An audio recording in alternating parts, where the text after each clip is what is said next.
Freddie, a sweet but socially awkward dentist, opens the film by running through an introduction he's written for a date. Freddie has spent the previous 5 years on a dating app. He meets his match while waiting for a table at a restaurant. When his date arrives, he visibly flinches. Because of how much he struggles to act normally, she decides to end the date early. Disappointed. After a long day, Freddie goes home to talk to his trusty pet tortoise, Hardy. The next night, Freddie's phone rings while he's in the middle of his favorite hobby, painting model airplanes.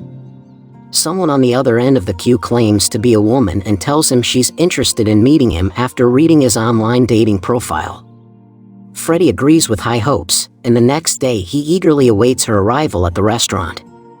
Not long after, Freddie accompanied his aunt to a wedding, where she jokingly teased him about being single and encouraged him to find a partner. She pokes fun at his timidity and suggests he go up to a young woman and introduce himself. Freddie takes a deep breath and walks over to the woman at China's. But just as he's about to start talking to her, an inebriated man named Rustam bursts in, enraged to see his wife with another man.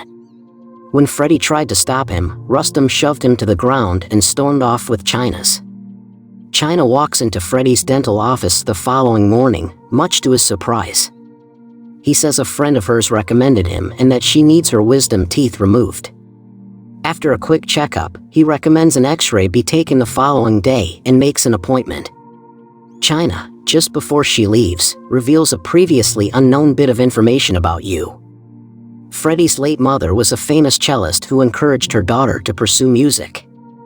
After getting married, however, she had to give up her hobby so that she could focus on her new role as a wife. The day after that, China goes in for her operation.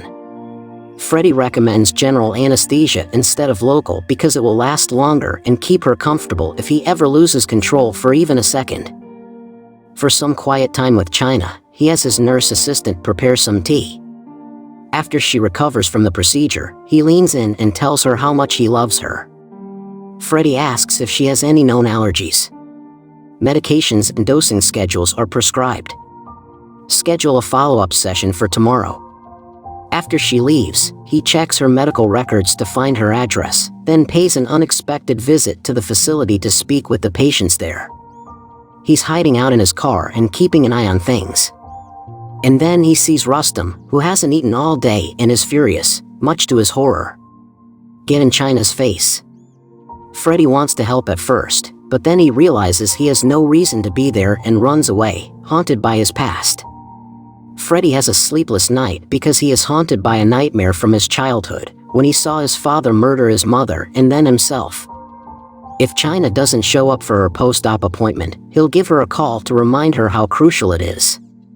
She is hesitant at first, but eventually agrees to meet. The bruises on China's face reveal a story of abuse over a shared tub of ice cream in a secluded park. She divulges some of the dark secrets of her marriage, including the extent to which she was abused by customs. The day before his date with China, Freddie goes shopping for new clothes, shoes, and even a haircut. It didn't take long for them to fall in love after meeting on a casual basis. When Rustam is away for work, she makes it a point to see a movie with him at least once in her spare time. He gives her a passionate kiss, but she leaves immediately after. Worried, he gives her a call but gets no response. Thus, he visits her residence.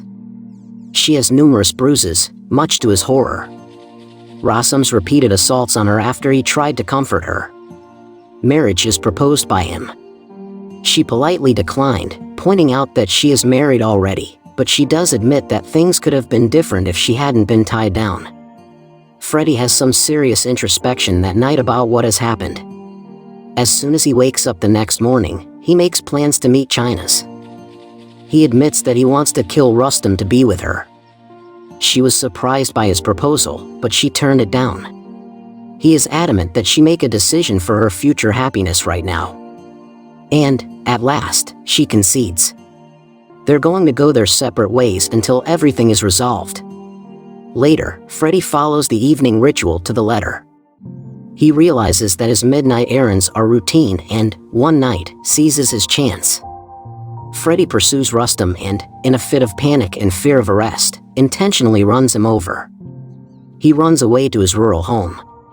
Over the course of the next 2 weeks, while hiding out, Freddy has a local mechanic fix his car so that it doesn't draw attention to itself.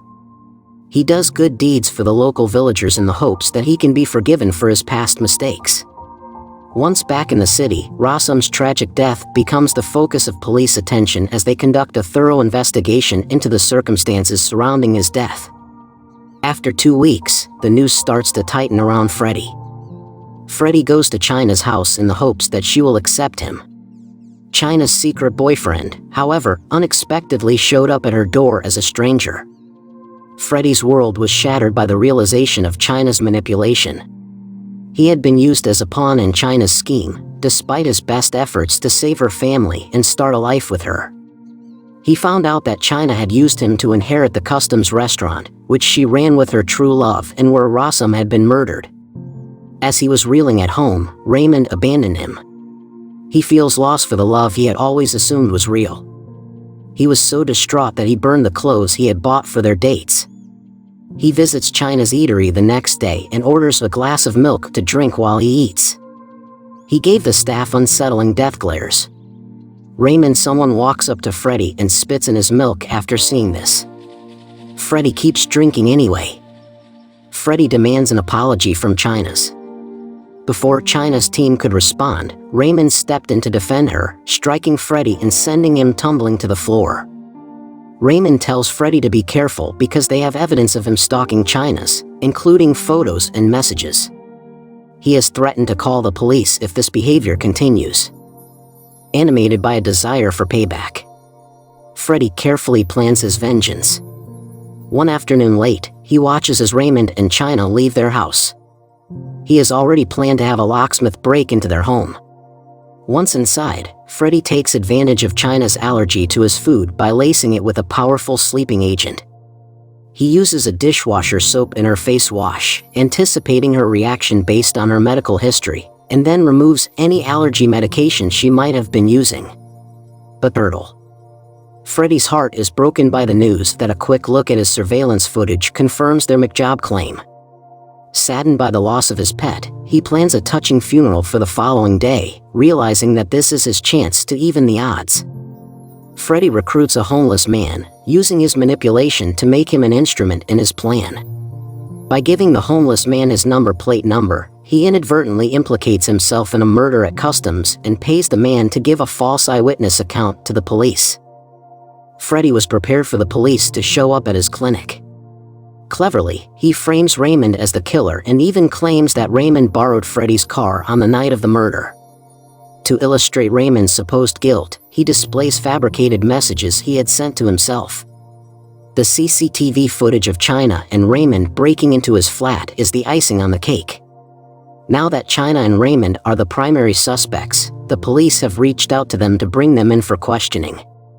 Freddy then calls the couple and says that if they would just come to his farm and apologize, he could put an end to their nightmare. As a last resort, the couple agrees to break up. The mystery was only heightened by Freddy's peculiar request that they bring a suitcase. China and Raymond drove through the pouring rain to reach Freddy's farmhouse. Freddy's demeanor is unnervingly calm as he pours wine for the couple, but the couple's first glance at the gun on the counter is met with a wave of fear. Always on the lookout, Raymond tried to subtly urge China to take the weapon from her. China comes close enough to Freddy to grab the gun, and then she mocks him, saying that the gun will reveal the truth about his father's suicide. However, the empty gun confirmed itself with a reverberating click when she pulled the trigger. Raymond makes a desperate attempt to put an end to their ordeal by lunging at Freddy. Raymond is caught between the two men and their hands are around Freddy's throat as they struggle. Freddy, however, has yet another surprise in store. Unbeknownst to Raymond, Freddy has a taser stashed away in his torch. Freddy turns it on, sending a surge of electricity through Raymond, and then with another swift blow, knocks out China's, leaving her bound and defenseless. As China and Raymond came to, they discovered themselves in the midst of what appears to be a horrific nightmare. Freddy, in his captive's presence, gloats about the good old days before dental anesthesia was routine. Sadistically, he enjoyed stressing the point that they had fought the wrong expert. The absence of China and Raymond at the police station raises suspicions, prompting an investigation into their whereabouts. The officers' suspicions were only heightened when they viewed surveillance footage of the couple's apartment and saw that they had packed a suitcase before leaving. It became apparent they were fleeing when another camera caught their car driving away from the city. Freddie's request that they bring a suitcase was perfectly timed with this revelation. Again, he manipulated the story to make them look like they were on the run. China, understanding the gravity of the situation, makes one last play in the farmhouse. She attempts to sow discord by blaming Raymond and claiming he was the one who came up with their plan. Even Freddie's turtle's untimely demise. But Freddie wants to see if she was telling the truth, so he goes and gets his mom's old cello. In the hopes of catching China in another lie, he orders her to play it. China is shaking because she is not used to playing the instrument. Freddie binds her up and begins his chilling act of revenge by ripping out the unfortunate couple's teeth one by one. Their screams of agony pierced the air as they suffered through the unbearable pain without the aid of anesthesia. When he was finished, he tossed them into a freshly dug pit, where he intended to bury them alive. Freddie places China's body in the ground and then lies down on top of her grave, where he tells her he still loves her. The film cuts to a wide shot of Freddie laughing and smiling on the ground as the credits roll.